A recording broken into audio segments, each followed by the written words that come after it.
Before I go to Mr. Barrett, I'm just going to remind you, sir, that you are here today because of a motion that was passed by this committee, a majority of members on this committee. Mr. Barrett, you have 6 minutes. Go ahead.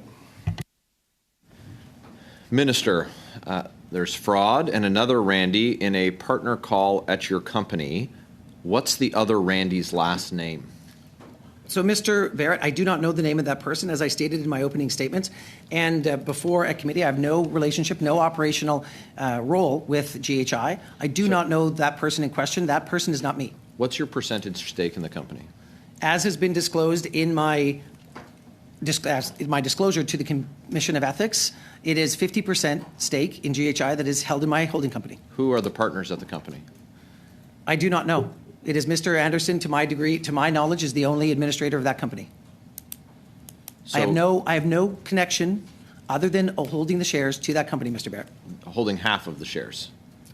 Half of the shares are in my numbered company, as disclosed to the Commissioner of Ethics. Do you know who holds the balance of the shares? When I was involved, the last time I looked, it was Mr. Anderson. So it's your understanding that you and Randy Boissonneau and Mr. Anderson are 50-50 partners in the company. That is not correct. The shares are held by 2256956 Alberta Limited. Who owns that numbered I company? do. Cute. It's not cute, Mr. Barrett. There's a question about this other Randy that's been reported. I know the contention, sir, is that you'd like for this to be something that the opposition has created, but this is reported in the media. And the media has uncovered a number of things, including text message exchanges with someone who's named by one of your partners as a partner, and they refer to Randy. And no last name of that Randy is available. The only Randy we know that's involved with the company is a minister in the Trudeau government. Who were the partners in that company in 2022? I do not have that information, Mr. Barrett, but let me correct the record, Mr. Chair. To your question, I'll go through you, Mr. Chair. I am not the person in those texts. Mr. Anderson confirmed that it's not me. And I have a quote from the article that you're talking about, Mr. Barrett, which is from the Gowie Group, which says, "We have had no direct communication with Mr. Boissonneau at any point in our dealings with Stephen and the companies because I have had no active role in GHI since I was elected in 2021. Okay. You said publicly you didn't have anything to do with Stephen Anderson's business deals on behalf of your PPE company, Global Health Imports. Is that right? I have had no active role in GHI since I was elected. And Mr. Barrett, you said yourself in your question this morning, Mr. Chair, may I answer? Chair, I gave. Hang on a sec. So let's stop the clock. Okay. Go ahead. I'm going to ask Mr. Barrett to continue. He has another question. Minister, prepare for an answer. But go ahead. On the way the meeting's going to run, I gave Mr. Boissonneau more than twice the amount of time to respond to both of my previous questions than I spent in asking the questions. So if I have a short question and the minister wants to run the clock, that's obviously not going to demonstrate fairness. I think I made that pretty clear at the top of the meeting, Mr. Barrett, that my expectation today, is that as members ask questions, an equal amount of time is going to be given for those responses, Minister, and I ask that all members respect that. I'm not going to be the timekeeper here, other than the 6 minutes, but if I see that a member is going a little bit off in terms of time, then I will intervene. Mr. Barrett, how much time? You got 3 minutes and 16 seconds. Go ahead. Related to deals with the Gowie Group, you didn't have anything to do with the alleged wire fraud? Mr. Barrett, I have been very clear that I've had no operational dealings with GHI since I was elected, and you, sir, indicated off the start that the Randy in the article was not me. So that company alleges that you were involved. Are they telling the truth? That company is not, they're not correct because I've had no correspondence from them, and Mr. Anderson indicates very clearly in this morning's article that Randy is not me. So we have text messages implicating you, sir, in this wire fraud, and it was carried out by your business partner to the tune of hundreds of thousands of dollars. And one of them reads, and I quote, "What is going on? I just received this from Randy. It's 1314 MST and 1514 EST. It literally takes 10 seconds to complete a transfer. I'm telling you, we are not allocating like this. Please reach out and see what the reason is now. You assured me this was done this morning, first thing, and allowed you to hold this stock today. It's midday and nothing is completed. I'm calling Felix to discuss, be available for a partner call in 15 minutes, end quote. Sir, it seems like you're trying to conceal your involvement in a matter of fraud. Why? Michael, Mr. Chair, that is completely beyond the pale. It's completely false, and it's not true. The article states very clearly that the Gowrie Group had no contact with me, which is true, and Mr. Anderson indicated that this is a different Randy. Mr. Barrett, your first name is Michael. Mr. Cooper's first name is Michael. Are we to confuse your two identities here at committee when you ask questions of me that are spurious in nature? Well, there's more than one Mr. Randy Chair, here. I look forward, Mr. Chair, to Mr. Boissonnault being in opposition and having the opportunity to... He asked a very long question, Mr. Chair. Having the opportunity He asked a very long question. I have more And seconds. I realize that, Minister. Thank you, Mr. Chair. Thank you. Go ahead. So there are Mr. Chair, other, I have time on the clock to answer that question. There are other texts as well that outline how quickly you wanted this wire transfer to go through. Mr. Barrett, And that is not me, and you cannot state that for the record. Can That is we, simply not true, can Mr. we Chair. just That hang is on a not true, sec. Mr. Chair. I'm going to, look, I thought I made my expectation very clear at the beginning that questions will be asked and time will be given to respond to that. I am going to Mr. Barrett. Mr. Barrett, Minister, please don't intervene. I'm going to ask the same of the questioners as well. Mr. Barrett, go ahead. You've got 1 minute and 12 seconds, sir. Like the lack of respect for procedure at committee, we've seen the same lack of adherence to ethics rules. The minister talked about Canada's stringent ethics rules. His government, of course, including Prime Minister Justin Trudeau, has twice been found guilty of breaking those laws. And that's why we have questions about alleged law breaking by our witness, by the minister.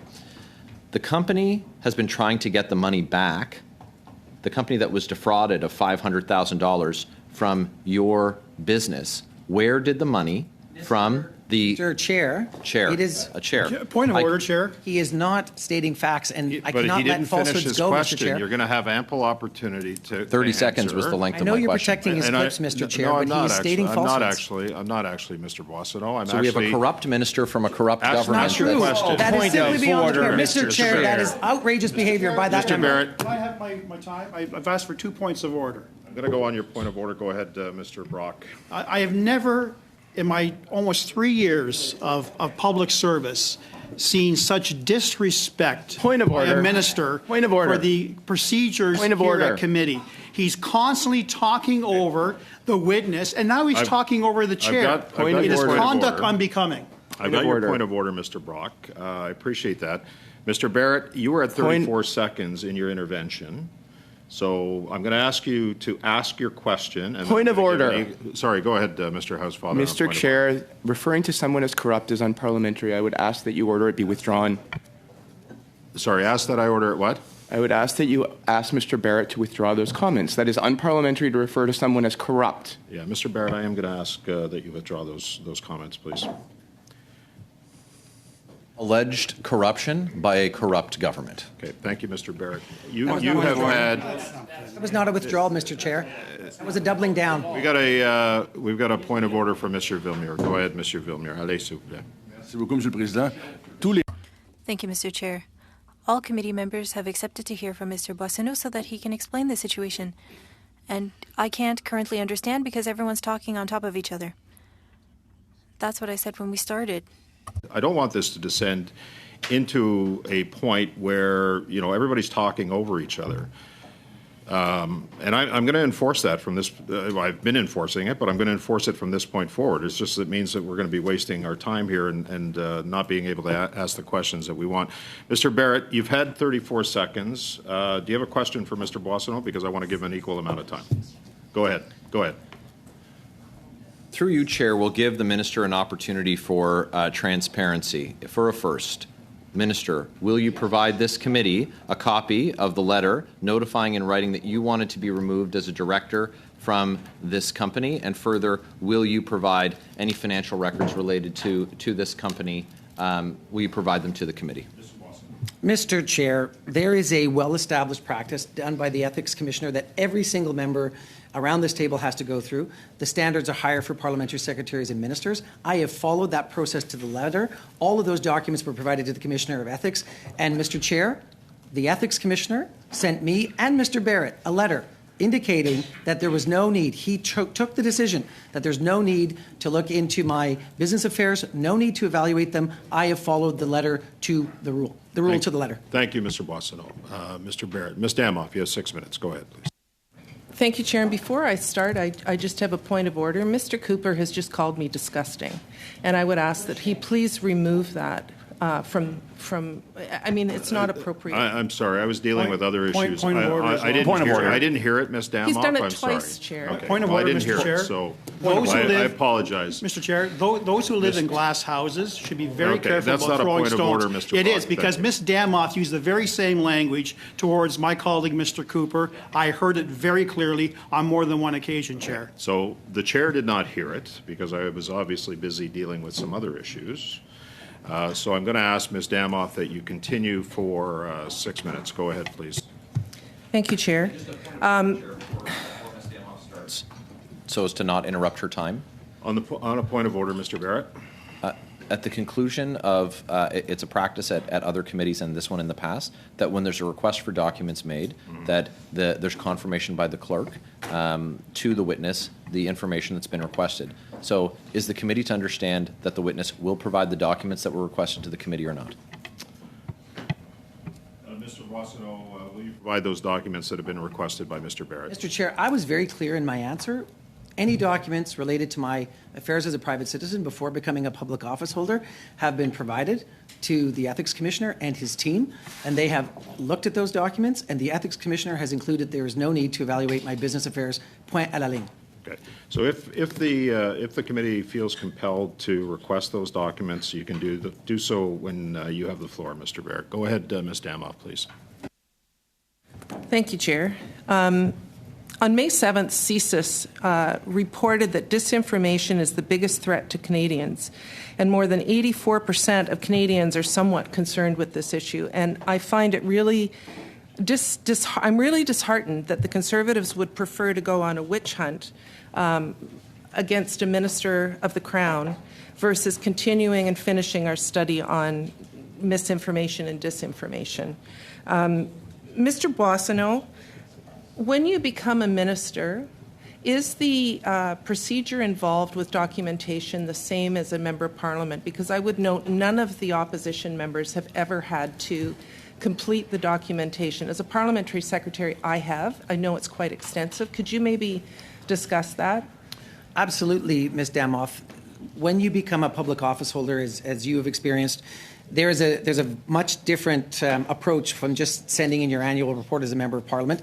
There are financial documents. Your partner, your spouse, your significant other, your common law partner get scoped into the process, and it is an intense process so that you comply by the 120-day mark. And in my case, we had to figure out what to do with one holding company, one active business. I got advice from the Commissioner of Ethics that I needed to have a third party, went all through that. And I think the other thing that's really important, Ms. Damoff, is it's my financials, it's investments, it's everything related to my personal life. It's the personal finances of my life and my partner's life that the Commissioner gets to see. And I don't think any of us would want to be poking our noses in other people's personal financial business. That's not, we have a different system. And we have one of the strictest ethics regimes in the world. And so the other thing I'll say before I get you to your next question is it's not just a one-time thing.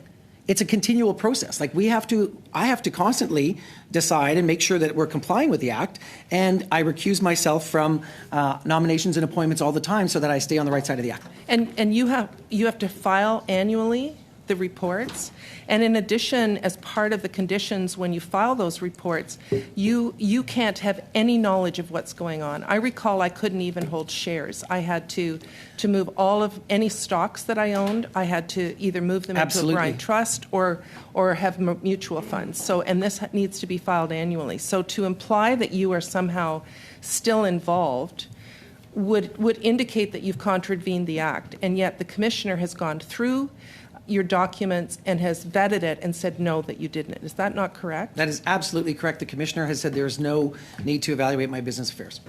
So I want to ask you a personal question, Minister Boissonneau. Sure. When the Conservatives go on these witch hunts and say things like you're corrupt or call you disgusting or say that you're part of a corrupt government, what impact does that have on you and your family? Well, I can tell you we've had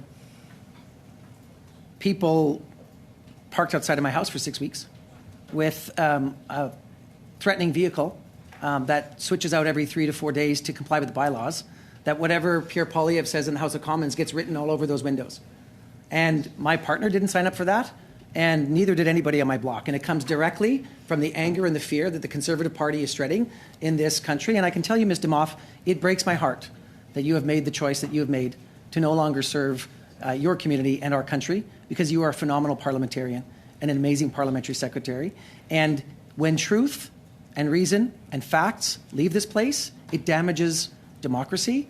And the decisions made by people around this table have life-altering consequences for people who do not put their name on a ballot. And I do not think that everybody around this table treats Canadians with the respect and care that they should when they become a member of Parliament. Do you think Canadians expect more of members of Parliament? There's only 338 of it here. I consider it a great privilege to be serving the constituents of Oakville, North Burlington. And when colleagues start accusing others and of lying, which is in essence what was happening during the previous testimony, when despite your answers, you were being contradicted by Mr. Barrett. Do you think that it behooves us to behave in a more respectful way to one another? I think in another time, in another place, with a different Conservative Party, a letter from the Ethics Commissioner clearing a member of Parliament, regardless of party, would have been enough to move on to committee business. And I don't know what's happened at this committee, that it is embroiled in partisan attacks and it can't get onto its own business. But it's a sad day when that's the case. And I can tell you, Pam, what people say to me in the doors. They say, whether you're a member of Parliament, a member of the Legislative Assembly, or a councillor, or a school trustee, we elect you all to get along and to get stuff done for us. And games playing and name calling is not what we want to see. And I was on the doors last weekend and I heard it again. And so we can all hold ourselves to a higher standard. And I hope that we get there in this committee and across government. I will say that in the past, I used to find committees were the one place where collaboration would take place and where we were able to accomplish, I would say, really great things. We have a study on misinformation and disinformation that I think could be helpful for Canadians, and instead this committee regularly gets deadlocked on the latest gotcha moment, and it's unfortunate that we're stuck in the mud because of accusations, and I thank you for being here today, Thank Minister. you, Ms. Damoff. Thank you, Mr. Boissonneau. Monsieur Villemure, pour 6 minutes. Commencez, s'il vous plaît. You have 6 minutes. Thank you, Mr. Chair. Thank you, Mr. Minister, for being with us today. My constituents in Trois-Rivières understand my past as an ethicist, and many have followed your testimony here today, and they're wondering what's going on. I would like to give you 2 minutes out of my 6 minutes to tell us more about what brought us here today. That's a great question, Mr. Villemure. In part because of what Ms. Damoff has said, the Conservatives want clips for social media. I re-won my seat in 2021. During the 2 years that I was a private citizen,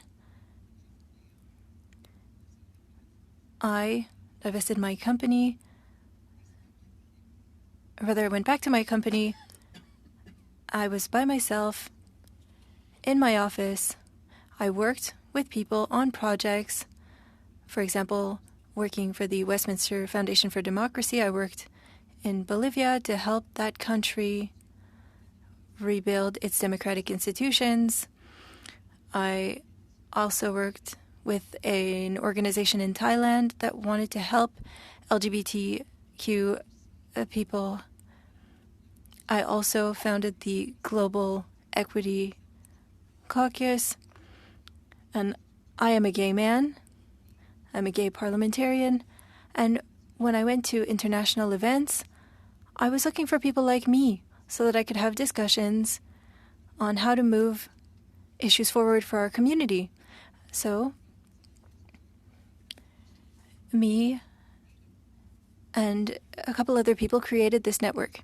And when I won my seat, I had agreements, I had clients, and I spoke with the ethics commissioner, and I was told that there needed to be a third party to manage my affairs. I named such a third party. I was always honest. I said that she was registered as a lobbyist. I'd known her for 10 years.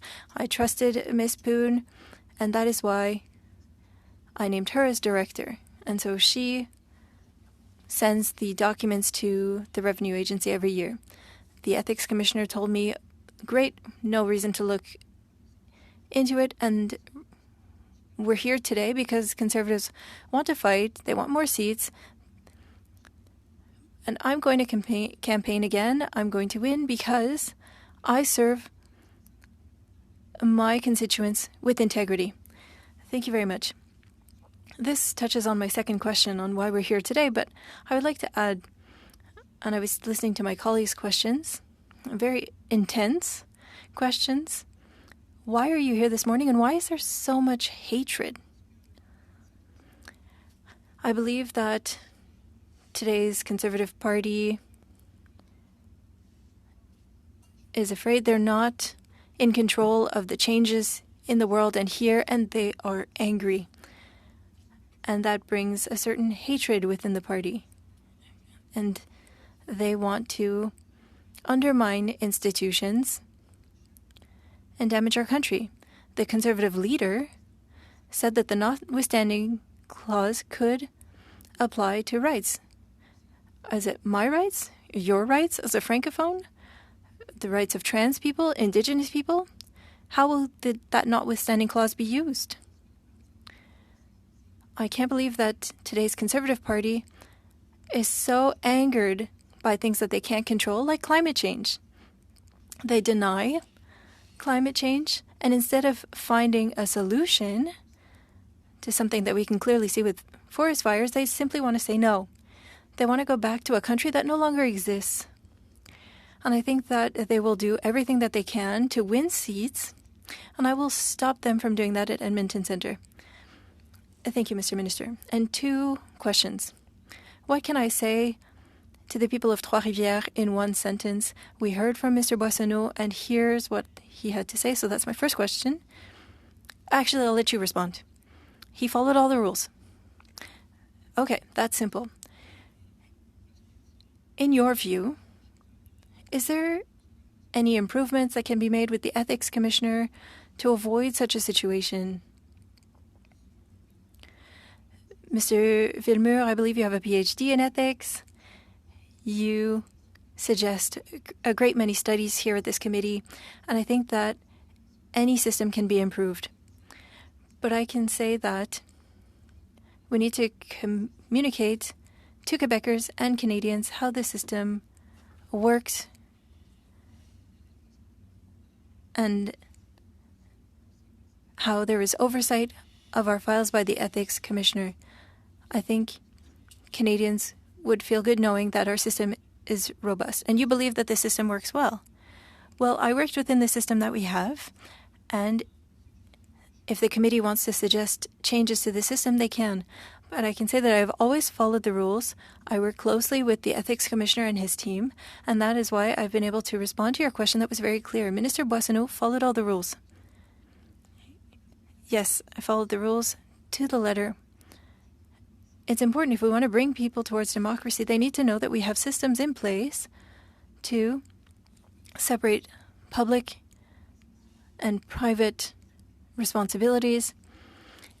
And it's important for me to follow the rules. Thank you. Thank you, Mr. Boissonneau. Thank you, Mr. Villemur. Next question to Mr. Green for 6 minutes. You have the floor. Minister Boissonneau, in your time between your last elected position and your most recent election, I'm to understand it was how long?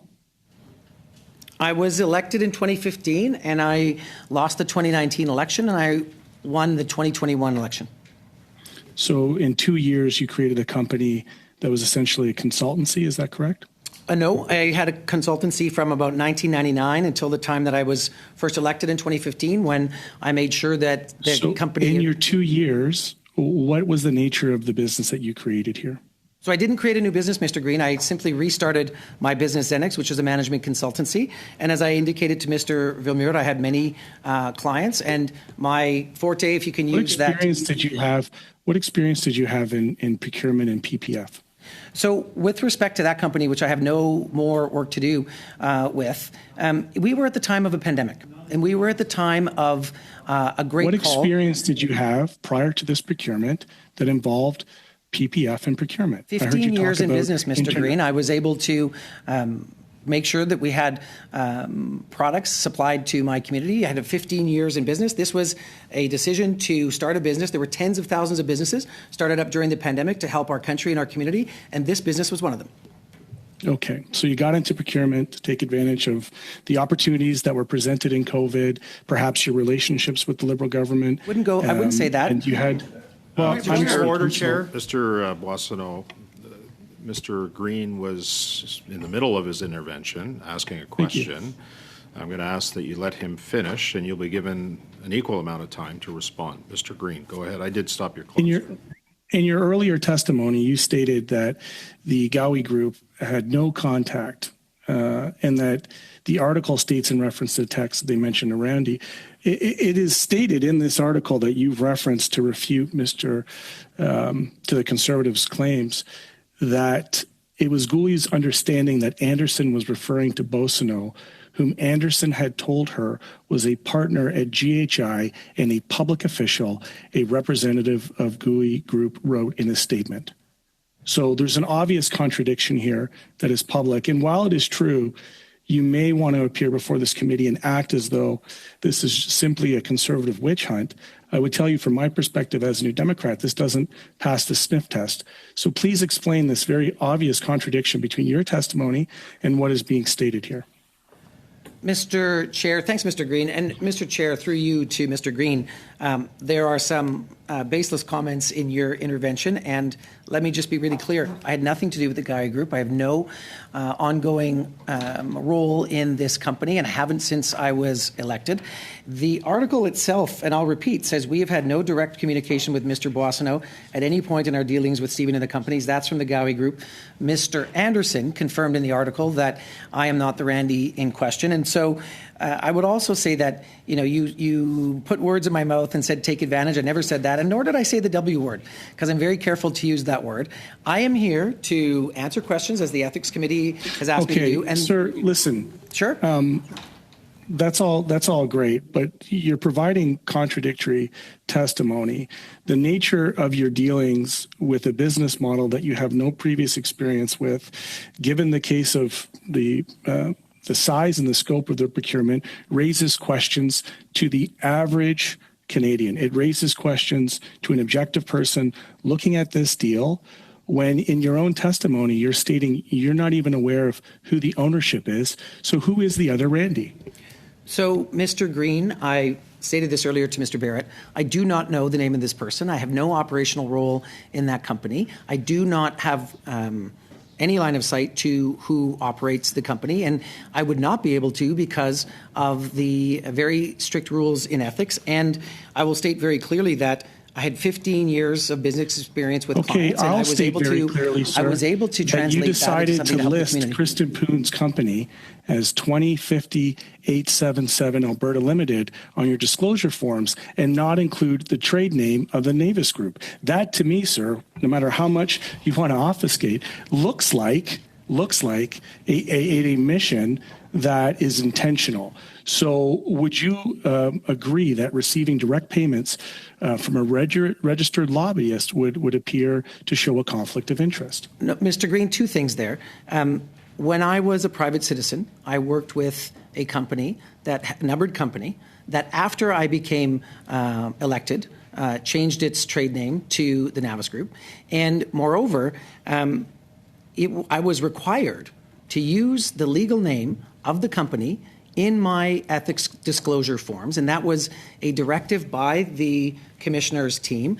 And when I first did my disclosure with the ethics commissioner, as I explained to Ms. Damoff, the company that I was aware of was still the numbered company, and I wasn't aware Mr. of any Bossino, change. I've operated a business myself, sir, and in these types of disclosures, you would put an operating as. You would put an operating as to give disclosure about the nature of the company so it could be cross-referenced against procurement. So why then have a deferred payment arrangement made? And how long will you be receiving payments from the Navis Group? Mr. Green, just to be clear, it was very stated in a response to Global News by the Conflict of Interest and Ethics Commissioner that they required me to use the numbered company, not the operating name. And when I worked with that numbered company, it did not have an operating as. It was simply a numbered But I company. filled out those sheets too. You could put in the section operating as. It's just a matter of whether or not you want to be forthcoming or not. I think I've answered this question, and it was a requirement. Very quick response. It was a requirement to use the numbered company, and I have provided all information regarding my financial affairs and my business affairs to the Ethics Commissioner, Thank you. who has said there's no need to look into my affairs. Thank you, Mr. Green. That completes round one. We're going to go to the 5-minute rounds and then 2.5, 2.5. Just a reminder, equal time of question for equal time of answer. I don't want anybody interrupting each other. Wait till the question is asked, wait till the answer is given, and if I have to intervene, I will, in order to move along. Mr. Cooper, you have 5 minutes. Go ahead, sir. Thank you, Mr. Chair. Minister Boissonnault, you held the title of partner at GHI before you were elected, correct? I recall, I actually can't remember that, but partner was the title that I used while I was operating the company. Thank you. Mr. Cooper. Thank you for confirming that. And just GHI is not exactly a big operation. There was you, there was Anderson, and there were a few employees, correct? Correct. And so I pose to you, through you, Mr. Chair, then who was the other Randy? I do not know who the other Randy was. They were somebody hired Thank you. after You I say was. you but claimed I do not know No, who that person it was is, Mr. 4 Chair. seconds, 4 seconds. Mr. Cooper, go ahead. You have a 50% stake in the company. There's only a handful of people there, and you presently have a 50% stake in GHI, and you mean to tell me that you have no idea out of a handful of people, if not you, who the other Randy is. Are you serious? 20 seconds. Go ahead, Minister. I have had no operational involvement in this company since I was elected. The company has hired and probably let go people since I was there. I am not allowed to know about the operation of this company, Mr. Cooper, because it is not permitted by the Ethics Commissioner, Minister, and so I followed all the rules. Thank you for that. Minister, that is nonsense, and you know it. But I'm going to go It's not to nonsense, the text. Mr. Chair. Mr. That is not a fair statement. It's not nonsense. It is the Let truth. him finish, please. Sure. Mr. Boissonnault. Go ahead, Mr. Cooper. Minister, your answer simply doesn't add up. But there's more to it than that, because if it's some other Randy, then why did the Gowie Group believe that the Randy referenced in the text messages was you? Why? 15 seconds, Minister. Mr. Chair, it would be inappropriate for me to have anything to do with operational matters. I stepped away from the company in the fall of 2022. Of course, I don't know who the employees are. And in the article today, it says that I am not that Randy. He's got 3 seconds. Go ahead, Minister. I am not the Randy in this article, Mr. Chair. Go ahead, Mr. Cooper. Doesn't add up, Minister. And if it's not you, how is it that Global News couldn't verify who the Randy was? Anderson said there was some other Randy in charge of logistics, but when Global News looked into it, they found that the guy who held himself out as responsible for logistics is one Edward Anderson, not a Randy. Mr. Cooper, I have no operational relationship to that company, and so the matters of staff are not in my purview. And let me state again for the record, from this morning's article, from the Gowie Group, we have had no direct communication with Mr. Boissonnault at any point in our dealings with Stephen and the companies, and Mr. Anderson has said that Randy is not me, and I have not received any communication from Mr. Cooper, go ahead. this group. Through you, Mr. Chair, Minister, in looking at the text message from Randy to Anderson, it states it's 15:14 Eastern Standard Time. This is a text to someone who is in Alberta in a text message about a client in California. what is 15:14 Eastern Time? Well, it happens to be the time zone of Ottawa. Just another coincidence, Randy? I mean, I have no idea because I did not receive those texts, and I have no operational relationship to this company. Be available it's for- a time zone Mr. Cooper, just let in him a text. respond, please. It's a time zone in a text that I have nothing to do with. Well, Mr. Anderson has said that's not it's another- me. it's another Mr. Gowie, piece. Mr. It's Chair, another Mr. piece. Cooper, Mr. Chair, Mr. I am Cooper. not being Doesn't add up. interrupted. Mr. Cooper, he's got like 8 seconds. Let him respond, please. Go ahead, Mr. Thank Boissonneau, you, and Mr. then you can Chair. ask your next I am question. not the Randy in question. Mr. Anderson has indicated that I'm not the Randy in question, and the Gowie Group has said they've had no communication Mr. Cooper, with me. go ahead. And so not only, Eastern Time, Ottawa, also be available in 15 for a partner call. You said you had previously been a partner. Just another coincidence? Just another Randy? The operational word in your statement, Mr. Cooper, is previously. I ceased to be an officer and a director of GHI in October of 2021, full stop. Ed, you got 25 seconds. Minister, the Gowie Group thinks it's you. Global News can't track down who the other Randy is. The Randy who's texting happens to be referencing Eastern Time. You happen to be a member of Parliament serving a lot of your time in Ottawa. You said you were a partner. The text message references a partner. This is a small operation. You have a 50% stake in the fact that you can't identify who the other Randy is doesn't pass the smell test. And if there isn't another Thank you, Randy, Mr. then Cooper. you, sir, broke the law. Mr. Thank you. Cooper. Thank you, Mr. Cooper. May I That's the- respond, Mr. Chair? It's the end of the time. You can respond in the next round. Mr. Sure. Fisher, go ahead, 5 minutes. Go ahead. Can I start with a point of order? Like, you're out of order, Mr. Cooper. No, You can't Mr. make Fish, that's not a- comments like that. That's No, not a I- point of just- order. That's Okay. not a point Respond of to the order. point of Mr. order. Fisher, Fine. you have 5 minutes. Go ahead. Start your intervention, please. Go ahead. Thank you, Mr. Chair. Thank you, Minister, for being here. All MPs, backbench MPs, opposition MPs, parliamentary secretaries, and ministers all have forms that they would need to fill out for the Ethics Commissioner. Can you talk about what is required of a minister? You've been a PS as well. Talk about the strict requirements of a minister. You talked about in your opening statements of taking the necessary steps under the Conflict Sure. of Interest Act. You talked about some of those steps. I tried really, really hard to pay attention and follow, but there were so many interruptions.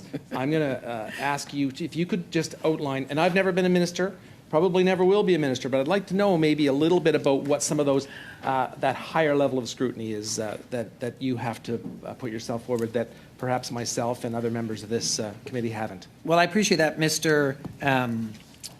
Fisher. And look, the scrutiny is intense. You've got 120 days to comply off the start. And if a minister has stocks, you have to sell them. If your partner has stocks, your life partner has stocks, you have to sell them. You can only hold mutual funds, and you have to make sure that there's no operational connection between you and any businesses or nonprofit associations that you would have operated at some point.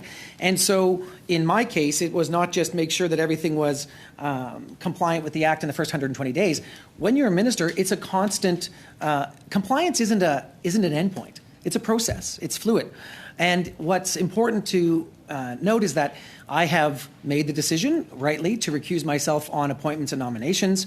I've always been very careful to make sure that I respect the rules that are set out by the Commissioner of Ethics, and the Commissioner of Ethics himself has said that I follow the rules and there's no need to look into my business affairs. Thank you, Minister. And I appreciate the clarity that you've provided through that statement. You've probably heard of the news about Conservative MP Brendan Leslie crafting and circulating a fake news video online. I can see why, and you're an interruption today into our misinformation, disinformation, malinformation study, which I had found as a new member of this committee to be absolutely super interesting. Notwithstanding the fact that... Mr. Fisher, I've stopped your clock there. Thank you. I'm just going to remind you that it was a majority of the committee that voted to have Mr. Boissonneau here as part of this study. So it's not an interruption of anything. This was a decision of the committee, and he is here, as will the Conflict of Interest and Ethics Commissioner be here, because a motion was passed by this committee. I just want to clarify that for you, okay? Thank you. Thank you for the clarification, Mr. Chair. Mr. Boissonneau, in my remaining time, is there anything else that you would like to put forward on the record? I think I'll restate that I'm not a lobbyist. I've never been a lobbyist. Never registered as a lobbyist because I never wanted to be a lobbyist. And, to your other question, Mr. Fisher, I hope that the committee will be able to get back to the business at hand. And I'm happy to appear here so that people understand that the Commissioner of Ethics looked into, asked me for information. I provided that information, and the Ethics Commissioner said there's no need to look into my business affairs. Thank you very much. And Mr. Chair, I would suggest that calling relevance on me, and in this particular instance, when there has been very little call of relevance to many, many members of this committee recently, I would take some umbrage with that. And you can. And I was clearly explaining and reminding you that it wasn't a matter of relevance. It was a matter of the fact that a motion had been passed by this committee. You still have a minute and 38 seconds. Okay. Monsieur Fortin pour 2 minutes et 30 secondes, s'il vous plaît. 2.5 minutes. You have the floor. Thank you, Mr. Chair. Hello, Mr. Boissonneau.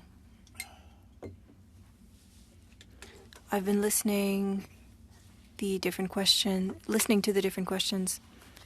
The Ethics Commissioner told you that there were no issues, that there was no need to investigate. Have you had any discussions with the Lobbying Commissioner?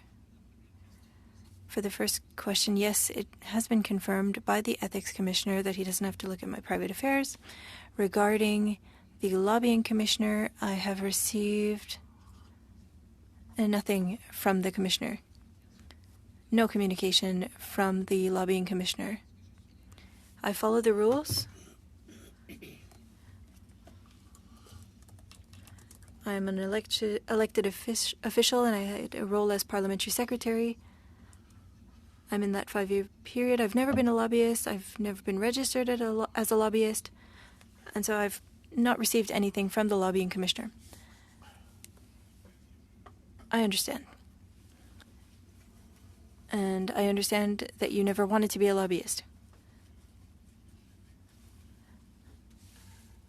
But that doesn't mean that you might not have violated lobbying rules. But have you made a request to the Lobbying Commissioner? Have you asked about your situation, whether or not it would be problematic? Have you tried to examine this further with the Lobbying Commissioner? Answer: I've always followed the rules since I became parliamentary secretary, and there was no need to confirm that I followed the rules because I follow the rules.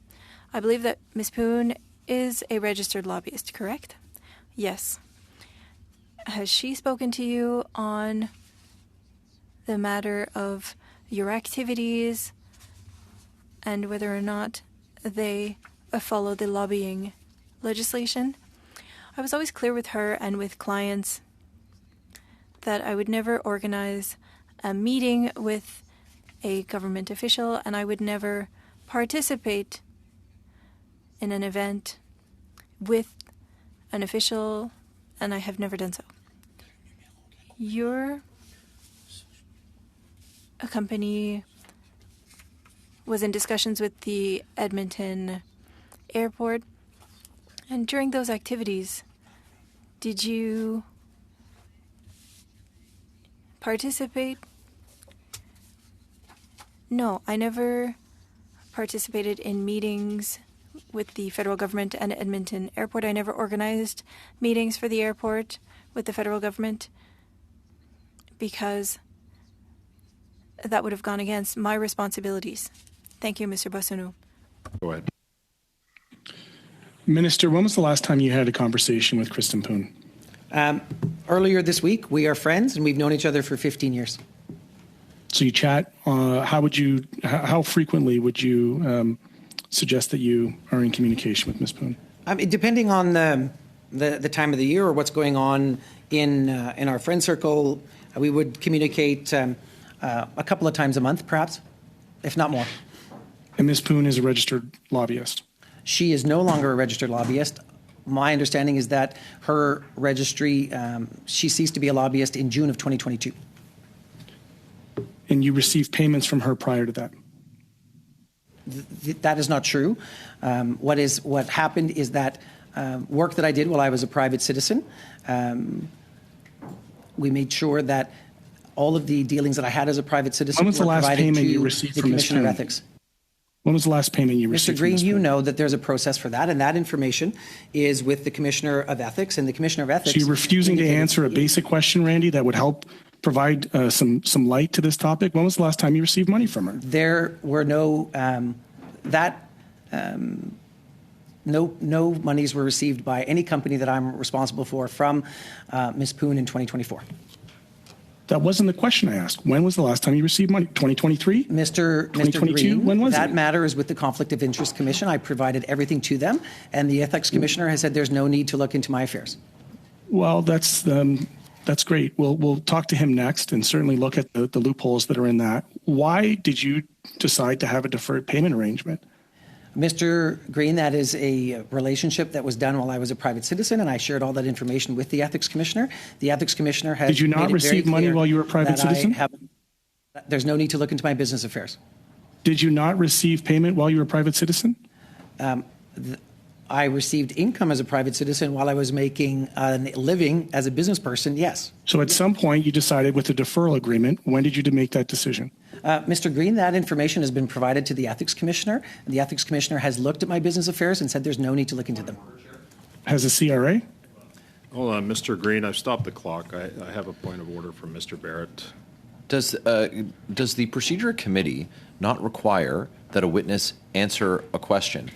Not knowing the answer to a question, providing an answer that isn't satisfactory to the member asking, are not open to debate. However, refusing to answer a question of a parliamentarian at committee is and has been found to be a contempt of the parliamentarian's right who has put the question. So, Chair, a refusal to answer a question, it is a fact that is not permissible. I put to you, Chair, that the minister is refusing Mr. to Chair, answer I the am not member's refusing question, to answer any question here today. and that's Thank you, not Mr. acceptable. That's not Mr. acceptable. Barrett, we dealt with this with Mr. Warnick, and I certainly, when he was here, I clearly stated that the expectation of the committee is that the witnesses will provide an answer to the question. I'm going to leave it to Mr. Green here in the very short period that he has left to conclude this round, and then we're going to go to quick second rounds or other rounds here. But the expectation is that the ministers will answer, and then it'll be up to the committee to decide. If they're not satisfied with those answers, then they can take action. On the Mr. same Barrett. point of order? Go ahead, Mr. Yeah. Buchanan. Sorry, Mr. Green. Thank we you, got another Mr. Chair. point. I would like to comment that the minister has not refused to answer any questions. He's Yeah, given that's answers. debate. That's debate, I'm Mr. responding McKinnon. to the point of order. Yeah, The allegation is false. He's given answers. They just appreciate don't like that. the answers. Thank On you. the point of order, sir, Okay, Mr. Green, on the point of order, go ahead. given that I'm the part of the topic of the point of order, I reserve the right to also submit to you, sir, that he has refused to provide answers to this committee. He's done it on multiple occasions in 2 minutes and 23 seconds. And I would like to say that is what I would consider to be a breach of the powers of this committee. And I would suggest to you that nobody, whether they be a parliamentary secretary or a cabinet minister, is above the procedures of a standing committee. That is why he's here before us, Mr. Chair. So I would ask through you on this point of order that the member provide in writing, and he can refer to the Hansard for the subject of the questions that I've asked him, a response, sir, failing to do which puts him in breach, in my opinion, to the standing orders and powers of this committee. Okay, thank you, Mr. Green. And on that, I am going to ask the clerk, on behalf of yourself, sir, to review the Hansard and to submit the questions that have been asked of Mr. Boissonneau and have him respond to the committee. Madam Clerk, just make a note of the time on that. And I will ask. How much time do I have left in my round? You have 15 seconds by my clock, but Okay, I'll I'm take going the 15 seconds. to ask that you continue, sir. Go ahead. With my 15 seconds left, I would say that in the opening remarks, the minister suggested that somehow this was a conservative witch hunt. I would share with you that as a New Democrat and Mr. somebody Chair, I said no responsible such thing. for, as a person on this committee, on the Ethics Committee, and a proud New Democrat, I'd share that's not the case. And I just say, Randy, your testimony today has not helped you out. Thank you. Thank you, Mr. Green. We're going to go to Mr. Brock. I am going to limit it to 3-minute interventions at this point. I apologize to the committee for that, followed by Mr. Housefather, and that'll conclude the time that we have. That'll take us to 12:06, which is roughly the time where we started, not taking into account many of the interruptions that we've had. Mr. Brock, I'm going to give you 3 minutes. Go ahead, sir. Thank you, Chair. With respect, Minister, I share MP Green's latter comments that your testimony has not been helpful. In fact, not only have you been disrespectful, you are exhibiting traits in my old career that I would classify as a lying witness. You've been evasive. That's not appropriate, Mr. Chair. Well, it is. That's not parliamentary language. I would suggest, Mr. Brock, that you not use that language. You've got the inability to tell the straight facts and to tell the straight goods, Minister. There lacks the ring of truth in what you have to say. Go ahead on your point of order, Mr. Mr. Brock's language is definitely unparliamentary. He needs to withdraw it, and he needs to apologize. I'm not withdrawing, Chair. No, he used a different context. I'm going to allow him to do it. I'm going to ask him to continue. You've got a couple minutes, Mr. Brock. Go ahead.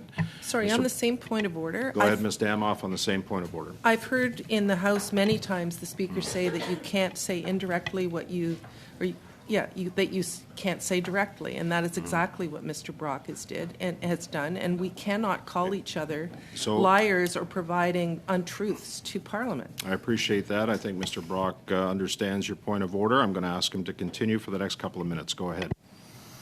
And Canadians are watching. They take particular attention every time a minister appears at committee. And what you've done, sir, is just displayed a complete lack of respect for policies and procedures at this committee, leaving aside the evasiveness of your responses and clearly the lack of ring of truth, as I've indicated. So on the issue of what was reported this morning in the global news, did you take it upon yourself to reach out to your former partner and ask for clarification as to who this other Randy was? So, Mr. Brock, on that particular point, yes I have or no no, sir? Did you reach? Role. I've got 3 minutes. I have seconds to respond to your. Mr. Chair, 3 I give minutes. you Point of order. Mr. Brock, just allow the minister to respond to the question. I know that we're on short timelines here, but please allow Mr. Boissonneau to respond to that. Go ahead. Mr. Chair, I have no operational role in that company. I am not the Randy in the article today. And let me give you an example, Mr. Chair. I don't know why Mr. Brock received income from the province of Ontario while he's been serving as an MP, but I assume that he cleared that with the Ethics Commissioner in the same way that I cleared my business dealings with the Ethics Commissioner, and no investigation or evaluation of my business affairs will take place. Mr. Brock, go ahead. Just a point of order, Mr. Chair. The question that Mr. Brock asked was well over a minute, and the response was 25 there minutes. was a preamble, there was a question, yes or no. So I'll ask again, Minister. Go ahead, Mr. Brock, you're laughing at the whole process, but Canadians are not laughing at you, and they're not siding with you. Did you reach out to Mr. Anderson this morning after you read the Global News report, yes or no? I am not the Randy in that report. Did you call Mr. Anderson? No, why would I call Mr. Anderson? Point of order, Chair. Clearly, Mr. Anderson didn't want to provide the surname of Randy. Under the ethics, Mr. Chair. I gave the answer. He said no. Chair, Are you on a point of order? Yes, Mr. I am, Chair. Out of respect for our interpreters, and this keeps happening, people are interrupting. I agree. And it's so unfair to the people that work so hard for us. Thank you. If we could please just knock it off. I've made that very clear. Go ahead, Mr. Brock. Randy, you've got literally 20 seconds, sir. Minister, will you provide to this committee details of your text messages for all the phones that were in operation on September the 22nd, 2022, so that this committee can determine if you are in fact the Randy that the text messages are referring to, the Randy that the other partner wants to communicate with. Will you reach out to your service provider and provide us with details Okay. of your text messages on that day for all your devices? Minister, yes or no? quick response, Minister, please. Mr. Chair, I have no operational role in this company. I do not know who this Randy is. It is not me, and it's clear in the article that it's not me. Thank you, sir. I'm going to take that as a request from Mr. Brock, and again, I'm going to ask the clerk to follow up on that request. Mr. Housefather, you have 4 minutes. Go ahead, sir. Point of order? Go ahead on your point of order, Mr. McKinnon. I would just like to observe that a request from a member is not the same as a request from the committee. Well, we can follow up and ask, and if Mr. Boissonneau decides to submit the request from Mr. Brock, then he's capable of doing that. If he doesn't, then it's up to the committee to determine which direction they're going to go on this, and that could include up to moving a motion on the matter. So we can make the request. It's up to Mr. Boissonneau to either submit to the request or not. Mr. Housefather, you have 4 minutes. Go ahead, sir. Sorry, 3 minutes. 3 minutes. Thank you. Thank you, Mr. Chair. Minister Boissonneau, do you know what the 28th most popular boy's name in 1956 was? I do not. Randy. Huh. You know how many Randys were born that year? I do not. 28,000. It's a lot of Randys. A lot of Randys. Can I ask a question in terms of your business? You've been a businessman for the time that you're not in politics. When you earn income, does it always come all at once? For example, let's say you set up a client and you enter into a contract with the client and they buy goods and they're committed to buy goods over a period of 2 years. Would it not be normal then that a salesperson or anybody who negotiated that agreement would be paid over that extended period, whether or not they remained with the company, given that they were part of that initial agreement? That would be reasonable. And so all of these bombshells that we've heard today, that there was a text message from somebody named Randy in Canada, shocking. The idea that somebody could be paid deferred income because they were part of a company and negotiated a deal and left the company seemed like shocking to me. Are they as shocking to you as they are to me? After 20-some years in business, it's not shocking, and it is a customary practice. And the reason that it's important that we have a really strong ethics regime is so that a third-party neutral arbiter can look into those matters and make sure that they comply with the Act, which is exactly what I did, which is why the Ethics Commissioner said, no need to look into my affairs. Understandable. Can I ask you briefly, the question came up here, and I totally understand we're in Pride Month. How did it make you feel when a member of Parliament earlier this week said that he would vote against gay marriage? Well, thankfully, we're in a different time, in a different place, where gay marriage is real, and I can tell you when that happened, it was one of the happiest days of my life. And I ran in part because I could see the country changing. But I come from a province that still struggles with recognizing to us LGBTQI people, and we have a long way to go. And this Conservative Party is not clear on the record as to how it would support trans people, gender non-binary people, LGBTQI people, and I have grave concern that a future Conservative government under Pierre Poilievre would suspend my rights using the notwithstanding clause in the Charter. Okay, thank you. Mr. Chair, I yield my time. Okay, thank you, Mr. Housefather. That concludes our first panel for today. Minister, I want to thank you for taking the time to appear before committee. I'm going to suspend while we switch over and have the Conflict of Interest and Ethics Commissioner appear before us.